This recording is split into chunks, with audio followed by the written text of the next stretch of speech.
Dan dalam kesempatan kali ini kita kedatangan langsung Rektor Universitas Abdul Aziz Al-Majido, Bapak Dr. Muhammad Darmahalwi. Bagaimana kabarnya Bapak hari ini? Sehat? Ya, alhamdulillah dalam keadaan sehat walafiat. Berkat atas ridha dari Allah Subhanahu wa taala. Iya, sudah makan Bapak? Sudah ngopi? Sudah mau 2 kalinya. Oh iya begitu Bapak. Bapak ini untuk sebagai pertanyaan pembuka pada kesempatan kali ini, apa pendapat Bapak tentang POTS relation milik Aslam ini? Ini terhitung baru nih Pak. Jadi alhamdulillah ini kan semua atas rezeki ya. Ketika awal adanya podcast ini tadi sebagai peralatan dibuatkan kita sebagai hibah dari BPPT, dan alhamdulillah ketika itu dari awal saya diminta kesediaan untuk bagaimana agar menyikapi terhadap bantuan tersebut. Alhamdulillah jadi sekian bulan kita beradaptasi dan kemudian melakukan aktivitas kegiatan-kegiatan yang diwajibkan terus. Alhamdulillah saat ini kita sudah bisa manfaatkan. Jadi sangat berfungsi sekali dalam bermanfaat saya, khususnya untuk menyangkut masalah apakah itu untuk kegiatan sosialisasi, menyangkut masalah bagaimana Aslam ke depan, termasuk kegiatan-kegiatan promotion. Oke, iya berarti podcast yang hadir ini di Aslam ini sangat berguna ya Pak untuk Aslam ke depannya.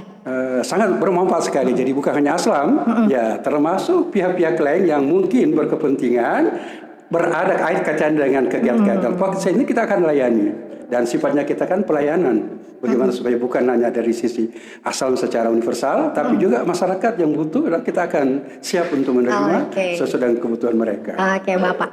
Nah, pada kesempatan kali ini kita akan mengangkat tema tentang berkualitas, religius, dan berbudaya. Sesuai dengan erat kaitannya dengan Aslam yang berkualitas, religius, serta berbudaya. Nah, kita langsung ke pertanyaan berat saja, nggak apa-apa nih Pak.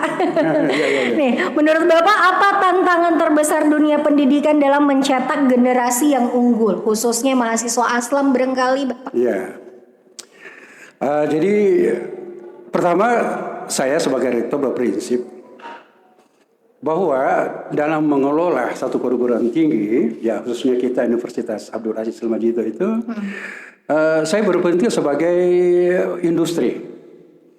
Jadi industri membutuhkan bahan baku, input. Ya. Nah, bahan baku ini tadi berupa mahasiswa. Nah, mahasiswa inilah kemudian kita masukkan dalam universitas kita dan kita proses. Nah, setelah kita proses dan kemudian ada output. Output itu adalah sarjana atau alumni. Nah, yang paling menentukan di sini adalah outcome. Nah ini, jadi kita berpikir bahwa universitas ini kita kelola sebagai seorang industri, ya, sebagai pengusaha kita, bagaimana supaya apa input yang kita proses itu kemudian berkualitas. Nah ini intinya di sini ya, berkaitan dengan berkualitas, religius, dan berbudaya. Ini tantangannya apa nih Pak? Ya, jangan tantangan dulu. Oh, ada alurnya ya Pak? Iya, tantangan itu terakhir. Oke, ya. baik. Kita lakukan apa yang terbaik dulu sebenarnya itu. Tantangan itu belakang. Kalau perlu tidak ada tantangan. Tapi tidak ada yang sempurna. Istilahnya belum kita maju sudah takut dengan tantangan.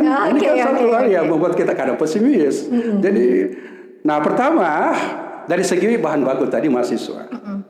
Nah, kalau di universitas lain ya itu kan ada semacam seleksi menentukan untuk mengambil input-input yang berkualitas. Betul. Ya kan? Nah, jadi begitu pun kami juga dari Universitas Al-Majido. Jadi dari sekian calon-calon mahasiswa tadi itu ya ada kaitannya kita seleksi dulu. Nah, tentunya seleksi ini gunanya untuk apa? Menentukan yang berkualitas yang paling kita ambil. Betul. Nah, kapan kita mengambil input yang tidak berkualitas? Ya, kita menunggu akan kehancuran. Betul. Ya kan? Nah, misalnya orang tidak siap untuk kuliah misalnya. Jadi kita paksakan untuk kuliah, akhirnya juga nanti ya pada saat diproses itu pasti akan malas. Kan begitu kan? Ya. Nah, dari input tadi ini kita masukkan ke proses. Nah, yang proses di sini adalah pengelola tadi itu. Itulah dosen, itulah prodi dan sebagainya. Nah, tentunya bagi bahan baku yang diproses tadi pakai alat, mesinnya di sini adalah dosen yang menentukan tadi. Nah tentunya juga dosennya kita harus dosen yang berkualitas. Berkualitas maksudnya sesuai dengan spesifikasi tadi itu. Karena berkualitas itu artinya bahwa apakah input, apakah output yang kita hasilkan nanti itu dapat memenuhi kebutuhan daripada konsumen atau melebihi daripada kebutuhan tadi, itu berkualitas itu. Nah, kemudian dosen, prodi diperbaiki, sarana dan prasarana, pengelolaan dan sebagainya.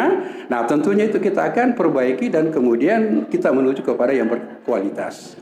Nah, kalau proses kualitas, insya Allah pasti outputnya juga akan berkualitas. Nah, siapa output tadi? Itu mahasiswa tadi yang jadi sarjana, alumni.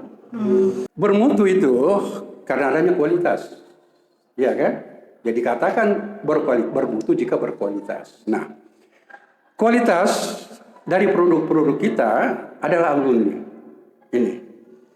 Nah, di mana untuk mengukur kualitas itu tadi? Ketika alumni kita itu terserap dalam dunia kerja. Dan itu standar ukuran tadi. Prakteknya di situ. Ya, di lapangan.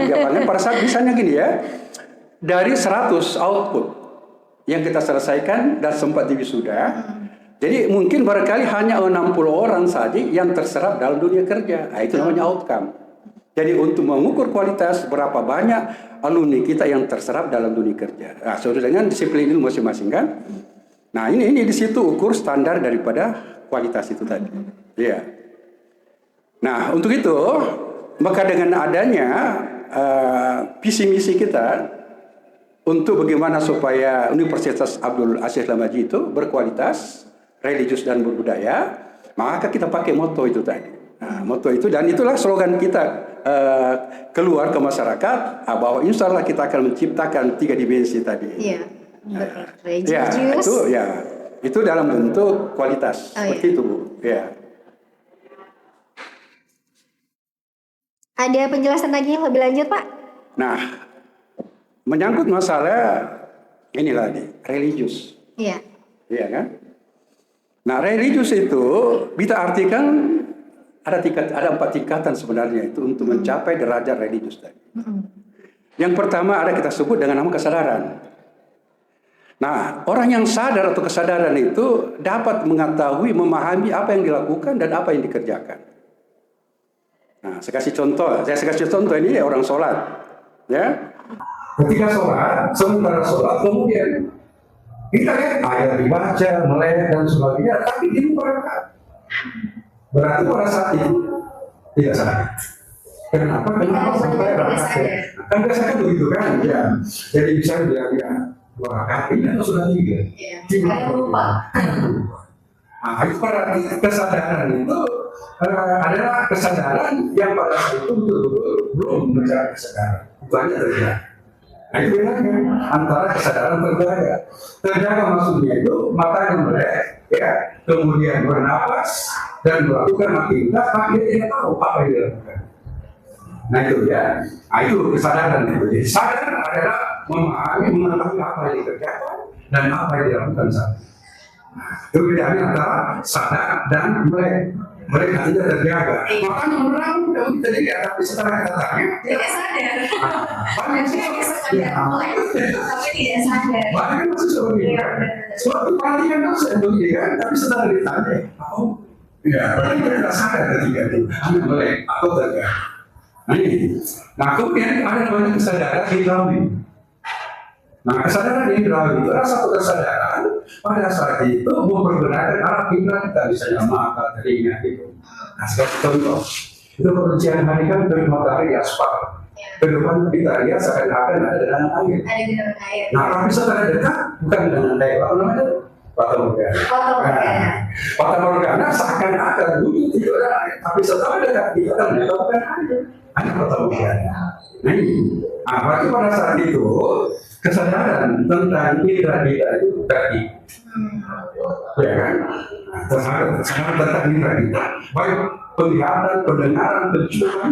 Kadang-kadang kita kalau mendengar dengan kita, didengar seperti ini, sekarang bukan apa yang kita dengar, seperti apa kita dengar. Itu kan? Nah itu kesadaran namanya kesadaran indrawi punya keterbatasan. Meningkat kesadaran itu, kesadaran ilmiah, kesadaran pengetahuan. Nah tadi saya kasih contoh. Ketika kita dekat dengan air tadi sekarang kita analisis otak kita. Oh ternyata yang saya lihat tadi adalah fata morgana. Akibat apa? Adanya jadi matahari, kemudian sakit panas, kemudian aspal, kemudian penguap terus sampai ke atas. Nah, berarti kita pakai kesadaran logika pengetahuan itu. Nah, kemudian pengetahuan kita kan terbatas juga. Jadi saya mau tanya, mana yang dulu? Sebelum atau ayam dulu? Tidak akan ada habisnya pembahasan itu kayaknya. Iya kan? Kalau kita logika kan kalau bahasa aliran tadi ya, oleh ovum vivo, dan vivo ovum di dalam kehidupan terdapat terdapat kehidupan. Kan seperti itu kan? Dan inilah yang kita sebut kesadaran ilmu yang tidak terbatas. Nah, contoh, itu matahari dari mana? Timur, terbenam ke barat. Nah, sekarang begini, kenapa tidak terbenam dari timur, barat, atau lain dari timur? Sekali-kali dong, kenapa matahari terbenam dari barat, terbenam ke timur? Nah, sekarang kita mencari, secara logika memang sekarang teorinya itu. Tapi sekarang kita bertanya, siapa memindahkan matahari itu, menggerakkan matahari dari timur ke barat? Kira-kira siapa? Nah, itu kita cari. Siapa kira-kira memindahkan dari itu? Itu dah Allah Subhanahu wa Ta'ala. Nah, di sini adalah masuk kesadaran, namanya kesadaran religius. Itu religius. Religius mencari sesuatu. Siapa sebenarnya yang mengadakan barang di muka bumi? Iya. Umur kita cerdas, siapa sebenarnya umur kita cerdas? Nilai-nilai mahasiswa itu untuk meneruskan, siapa yang meneruskan? Dosen atau siapa? Ternyata yang menggerakkan hati dosen untuk mahasiswa adalah Allah SWT. Yang menggerakkan mahasiswa untuk menjawab sumber pertanyaan itu juga berasal dari Allah. Walaupun bagaimana kita belajar, Allah tidak bisa. Pasti tidak akan lulus. Makanya kita selalu berdoa dulu sebelum belajar dan sebelum mengajar. Nah itu dari itu. Karena ini selalu saya berdoa. Kenapa saya tidak begini? Tidak mungkin kayak begini kalau tidak ada yang menggerakkan tadi itu. Nah itu religius tadi itu. Nah di sini asal bagaimana membentuk agar mulai dari dosennya, mahasiswanya memahami tentang religius seperti apa. Iya. Nah, dan Aslam sendiri ini Pak sudah termasuk bisa dikategorikan dengan termasuk kampus modern. Ya. Karena bisa kita lihat sendiri Universitas Al-Azhar semakin kesini semakin memadai dari segi fasilitas maupun sumber daya mahasiswanya itu sendiri, dan tidak terlepas dari dosennya juga. Nah, seberapa penting ini Pak nilai religius diterapkan di kampus modern khususnya Universitas Al-Azhar? Jadi begini, ini ke depan itu generasi kita dibutuhkan dua hal, termasuk siswa, termasuk kita. Pertama adalah agama, dan kedua adalah negara. Agama adalah kaidah-kaidah empiris, sumber-sumber agama adalah sumber-sumber etika, bahwa di mana di dalam ada kebenaran secara sama melalui Al-Quran dan hadis. Dan inilah dijadikan panutan tuntunan untuk melakoni aktivitas syariat dan dijadikan kebenaran ini. Sedangkan pengetahuan adalah kaidah-kaidah empiris juga di dalam ada kebenaran itu melalui satu riset, pengamatan dan penelitian. Dan hasil pengamatan dan penelitian itu menunjukkan di situ kebenaran. Kita sebut dengan nama kebenaran ilmiah. Namun kebenaran ilmiah ini sifatnya nisbi. Nisbi artinya hari ini bisa benar, besok bisa salah. Siapa yang salahkan? Orang yang merasa dirinya paling benar. Kan begitu kan? Cara pandang. Nah ini dua ya, pengetahuan ini tadi harus ditempatkan, harus sejalan. Tidak bisa pengetahuan jalan dikesampingkan agama, kita akan tertinggal. Begitu juga dari sana bicara masalah ya, pengetahuannya tertinggal. Nah, harus sejalan. Harus sejalan. Ya, harus sejalan ya. Nah ini adalah intinya tadi kedepannya. Nah bagaimana agar religius itu diterapkan tadi itu kita mainkan. Ya antara religius, jadi karena religius itu berkaitan dengan agama. Iya kan, kesadaran tentang bagaimana mencari Tuhan, tentang bagaimana orang Tuhan. Nah tingkat kesadaran tadi yang tertinggi adalah tiga tauhid. Nah itu kesadaran tertinggi tadi di atas dari religius. Nah tauhid itu ada tauhid rububiyah. Kalau rububiyah ini tahu tauhid itu gimana kita mengetahui apa peran Allah Subhanahu wa taala. Allah punya peran, fungsinya membagi rezeki, kita kan mematikan, menghidupkan. Allah punya peran tadi mencerdaskan, kasih kaya, ya membagi rezeki. Nah, itu tugas Allah sebenarnya. Itu namanya tahu rububiyah. Nah, sedangkan bagaimana peran Allah sebenarnya tadi itu kita maksud tahu tadi ada lagi namanya tauhid uluhiyah. Tauhid uluhiyah ada di situ kesandaran. Situ ada 3 syarat kita. La ilaha illallah. Tiada Tuhan selain Allah. Itu kan uluhiyah namanya. Jadi tidak ada Tuhan yang kita patut sembah adalah kecuali Allah Subhanahu wa taala. Karena Dia yang menciptakan Allah. Nah, kemudian ada tauhid yang ketiga, tauhid as-sifat dan al-asma. Sifat itu bagaimana sifat-sifat Allah dan al-asma itu bagaimana nama-nama Allah saya kepada Allah. Ya Allah, ya Rahman, ya Rahim, ya Majid. Ada kan di dalam Asmaul Husna. Nah itu kita dan kita kesalahan kita itu. Nah di sini kan kita fungsinya daripada religius itu bagaimana mencari Tuhan setelah tahu bahwa Tuhan itu ada dan kemudian kita mengisahkan di bawah suara Tuhan. Kalau ini dimiliki oleh semua mahasiswa, dosen, dan tenaga administrasi, aman. Aman tentram ya Pak. Iya. Jadi ada yang apa namanya kemarin tidak ada bantuan ini, PPI, ada yang dari Denpasar kita, yang dari pusat, datang ke kantor, habis istirahat, dengan saya, Pak, ini kan Islam, ada di situ religius. Tapi kenapa tidak seperti misalnya yang dieksplorin al-khairat, ya artinya pemahaman agama yang harus belajar agama. Nah di sini sifatnya kita universal. Kalau misalnya kita kasih seperti dengan sekolah-sekolah agama yang belajar banyak bahasa Arab dan sebagainya, nah di sini sifat yang universalnya. Apa universal tadi adalah universitas ini kita kelola diterima untuk semua ya, walaupun orang Islam enggak atau muslim yang masuk. Nah di sini sifatnya kita. Namun di dalamnya kita kaitkan dengan religius. Kalau orang Kristen misalnya, ya kita kan punya juga religius juga ya. Beribadah juga dia. Kasih kesempatan dia sesuai dengan keyakinannya. Nah begitu juga kita orang Islam kasih sesuai dengan Al-Quran dan hadis. Nah ini persoalan ini kebersamaan. Ada kehadiran dan fakta dan ada masalah. Iya, walaupun berbeda-beda tapi nilai agamanya tetap kuat ya Pak ya. Masih beda, silakan ya. Nah justru itu makanya di sini ada Islam, ada agama. Bisa seperti itu kan, tidak didominasi oleh satu agama saja ya Pak ya.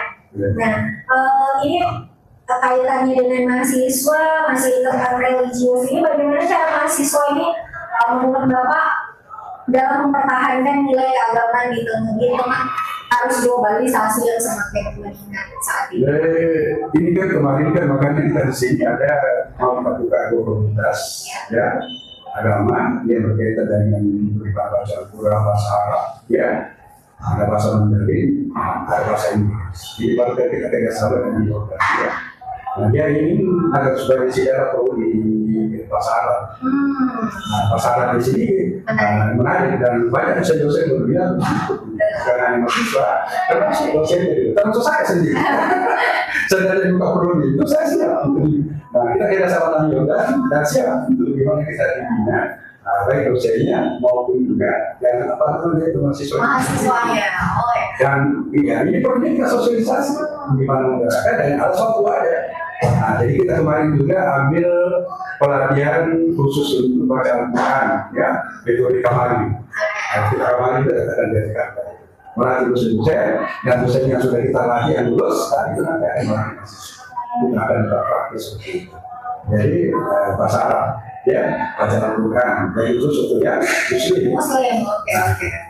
Berarti ini kerjasamanya Universitas Abdul Aziz Al-Masjid ini terus berjalan ya Pak, khususnya untuk sektor keagamaan juga dengan dibukanya kerjasama antara Universitas Jordania dan akan membuka fakultas agama tersendiri atau fakultasnya bahasa yang disatukan dengan yang lain-lain.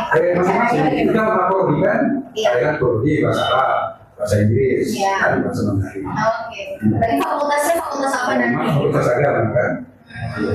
Oke. Saya bisa tidak lulus seperti itu. Fakultas agama di dalamnya itu ada bahasa-bahasa juga. Iya nih Pak. Menurut Bapak ini mahasiswa sekarang adakah kehilangan krisis identitas atau krisis keagamaan yang bersangkutan dengan mahasiswa berkualitas, berbudaya dan religius?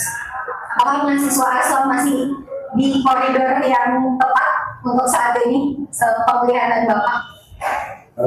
Jadi ada namanya zona. Zona zaman saya dulu tanpa disuruh kita akan berbuat berubah.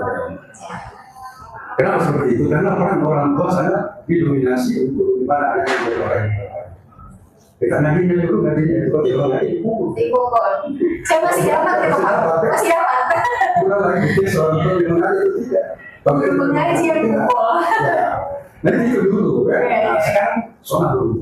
Karena dipaksa anak pergi. Nah di sini pertanyaan pada orang tua tadi mana kesalahan dalam religius.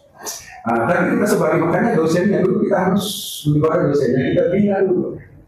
Ya kita bikin peran, kadang berperan di sini kan ada dosen. Nah kenapa? Karena ketika tingkat mahasiswa itu mindset pikirannya itu tidak seperti masih ketika anak, ya nggak seperti itu.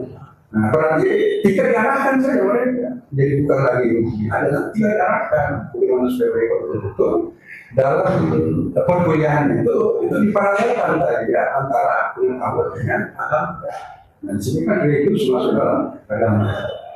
Nah, di sini ada upaya untuk ada sosialisasi, pembinaan dan seterusnya tidak boleh dibudayakan kembali nilai religiusnya. Religius kan seperti saya katakan dari religius kan bagaimana mengetahui bahwa apa yang bisa lakukan tidak akan berhasil. Dan ada merasakan kenapa orang tua siapa dulu cara raya saya ini, cara raya si tentu saya dapat sendiri ada sekitar. Pertanyaan siapa ada sekitar? Ya, dosen atau yang kasih pintar adalah Allah Subhanahu supaya tidak ada apa tadi, tidak ada kesombongan di dalamnya. Itu kan menjadi kesombongan, keangkuhan kan, sehingga berdampak pada sok dan kemudian akan melecehkan teman-teman lainnya, mahasiswanya yang akhirnya tidak seperti dia.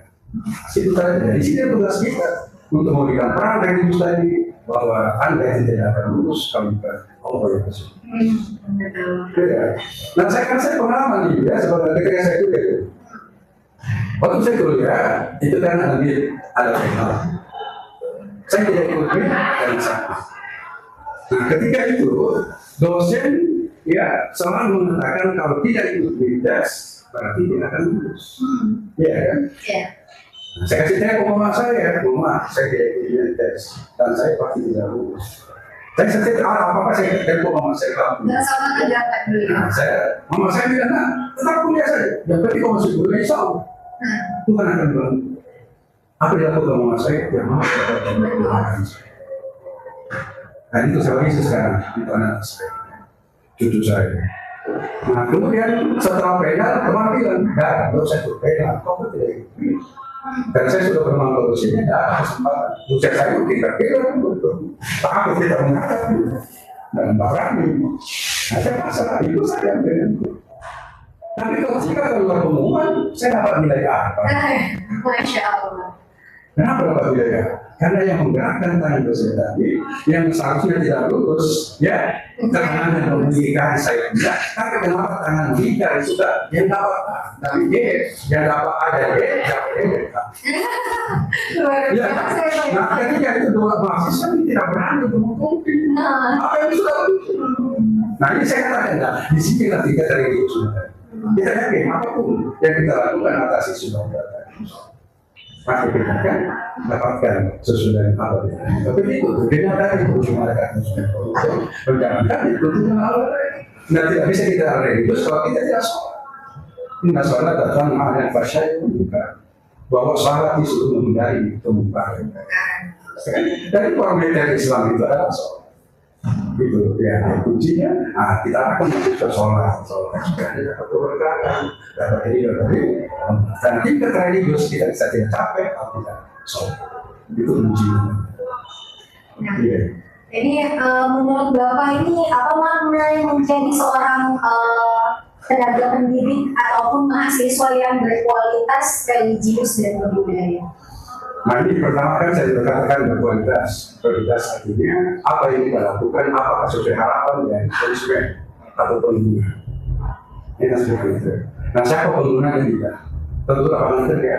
Ya, gimana ada bekerja. Itu kan apa yang digunakan tadi outputnya tidak tadi mahasiswa tidak. Itu kan berkualitas. Jadi kita upayakan kaitannya tadi. Nah, kalau berkualitas dari hasil proses tadi itu melahirkan output, alumni kita dan outcome. Nah itu nanti jadi kualitas. Prosesnya tadi itu ya itu tadi kita betul-betul memproses harus baik mahasiswanya, baik tenaga pengajar, sarana perasaan kita perbaiki sehingga menjadi berkualitas dan berbentuk dan itu adalah standar yang kita tahu. Karena apa? Output yang bagus berkualitas karena prosesnya juga berkualitas. Dan kemudian dari segi itu, apa yang kita lakukan itu makanya harapan kita Allah menentukan segala-galanya. Dari 100.000 orang misalnya ikut tes, ya untuk pegang dan sebagainya, hanya 2 lulus. Ya berarti gue itu kalau bukti dari asal saja, berarti dari yang berkualitas. Siapa menentukan kelulusan? Ya Allah. Nah, itu dari hidup rezeki masing-masing. Masing-masing kan ada orang biasa-biasa saja, karena berarti lulus. Dan ada dia belajar tapi tidak lulus berarti kembali lagi ya. Karena dari hidup Allah kita sudah tercatat di Lauh Mahfuz. Semua perkara benar Allah sudah. Seperti saya kan, saya kan tidak pernah bermimpi jadi rektor. Tapi Allah sudah catat pada tahun 2024 sudah jadi rektor. Tahun sekian sudah berhenti jadi tugas. Iya, bukan amanah. Rektor jabatan itu amanah. Itu saya amanah ini dari sampai dari Allah Subhanahu Wa Taala. Untuk siapa? Untuk di negara. Nah dari segi budaya itu berbudaya adalah orang-orang yang melakukan aktivitasnya yang turun-temurun, ya secara tradisional, ya atau mungkin modern, ya dengan kegiatan fisik. Nah itu orang berbudaya itu adalah orang yang melakukan perubahan pada pikiran yang dikaitkan antara tradisional dengan modern. Itu orang yang berbudaya, ya. Jadi tadi mampu menangkal setiap akses yang dari luar. Kalau dia tidak sesuai dengan budaya asal, ya kita sih.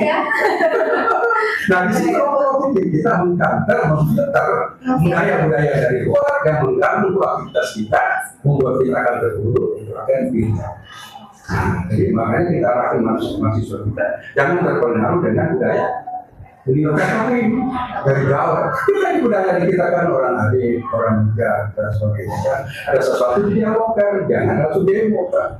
Demo kan budaya dari luar kan. Kalau dimana kita supaya demo itu dihilangkan karena tidak menghasilkan sesuatu yang terkait. Caranya ya harus diskusi. Diskusi secara langsung lebih efektif yang ada di budaya. Nah itu budaya itu lah kita bagaimana caranya kita pertahankan dan sebagainya itu. Dan alhamdulillah anak-anak kita ini dari sekian kawan-kawan. Karena apa? Karena banyak orang dari luar mengajar. Malah dikatakan kamu tidak jantan dan sebagainya. Budaya kita masih soal begini. Apakah itu berada banyak? Nah, boleh dari luar yang penting tidak ada masalah. Tapi paling bagus kita musyawarah. Karena ada yang keluarga-keluarga. Makanya suara pimpinan itu langsung kami. Ada dia gimana supaya kasihan apa tuntutan mereka karena dia beri karena tuntutannya kan. Mereka hanya mau mengeluarkan aspirasinya, Pak ya. Selama aspirasi dari masalah kan kita bisa terima. Ya, tapi asalnya analisis, ilmu, makar dan sebagainya. Kita tidak betul itu budaya itu. Iya betul sekali. Iya. Nah, menarik sekali pembahasan kita pada sekali ini ya Pak ya. Nah, kira-kira pengalaman apa sebelum kita dua pertanyaan sebelum kita tutup Pak? Kira-kira pengalaman apa yang membentuk pandangan Bapak sekarang nih mengenai dunia pendidikan khususnya dalam spiritualitas dan berbudaya serta berkualitas? Jadi ya seperti kata-kata tadi, nah, ini kan kita berupaya bagaimana betul kita menciptakan sesuai dengan visi kita, ya. Nah, bahwa dalam visi itu mengatakan bahwa kita kalau secara good governance itu bahwa kita kelolaan itu kita harus jadi, dan kemudian khususnya untuk kita itu sendiri ya, Pak tadi mahasiswa. Jadi makanya di sini kita selalu ada kewenangan-kewenangan, ya. Bagaimana supaya betul-betul orang yang melakukan aktivitasnya sesuai dengan tupoksi masing-masing sesuai orang yang profesional. Nah, jadi makanya kita ini sesuai kualitas saudara-saudara profesional, ya. Dan yang sudah ada dan insya Allah ke depan nanti ini saudara-saudara kita yang betul-betul ya punya profesional itu yang bisa kita manfaatkan di dunia untuk pengembangan itu. Nah, makanya kita siap dan orang sudah di dalam ini, gimana kita siap menjadi orang-orang baru. Dengan kita tolak, karena sesungguhnya mereka itu pikiran baru dan kita adopsi, adopsi dan adaptasi. Nah, adopsi maksudnya apa yang dibawa, itu sudah kita ambil. Tapi secara kita adaptasi yang baik kita ambil, yang sesuai. Jangan dipakai. Jangan kita adopsi tapi yang tidak sesuai dengan budaya kita. Sekarang budaya tadi kan, di sini kita tadi budaya kita yang seperti itu yang kita terima. Ya kalau itu, tetapi kalau baik insya Allah kita akan manfaatkan orang-orang yang berpengalaman ya dengan hari ini. Itu kan kualitas atau kaitannya dengan lain. Jadi saya melihat bahwa moto kita ini berkualitas dan budaya suatu model itu bagus ya. Dan ini adalah merupakan ide daripada budaya ya kita sambut bagus ya atas ide ini dan coba luar biasa. Itu merupakan fondasi yang kuat juga untuk universitas asli. Itu betul kita tanamkan itu ya. Artinya selama periode saya berupaya supaya betul-betul tiga dimensi saya katakan ini produksi bisa kita wujudkan. Ya, kita wujudkan dan mudah-mudahan Tuhan melindungi daripada apa yang kita rencanakan. Dan isinya adalah teamwork harus kompak. Betul, itu kuncinya Pak. Harus kompak. Harus kompak. Kita akan mengajarkan sendiri. Iya, dan dosen mahasiswa dan juga tenaga pendidikan tentu saja. Mulai dari dosen, tenaga pendidikan dan mahasiswa itu harus apa namanya? Sejalan. Saling bersinergi. Artinya satu kelompok lain kita sama-sama bergerak demi kemajuan asli. Jadi sekarang kita akan gerakan Aslam. Gerakan Aslam perhubungan gerakan Aslam maju Gerakan Aslam maju. Gerakan ya Pak ya. Gerakan Aslam maju. Oke, temanya menarik Pak. Oke, sebelum kita tutup nih Pak, apa pesan Bapak kepada para pendengar podcast relation untuk kali ini yang berkaitan dengan berkualitas religius dan budaya.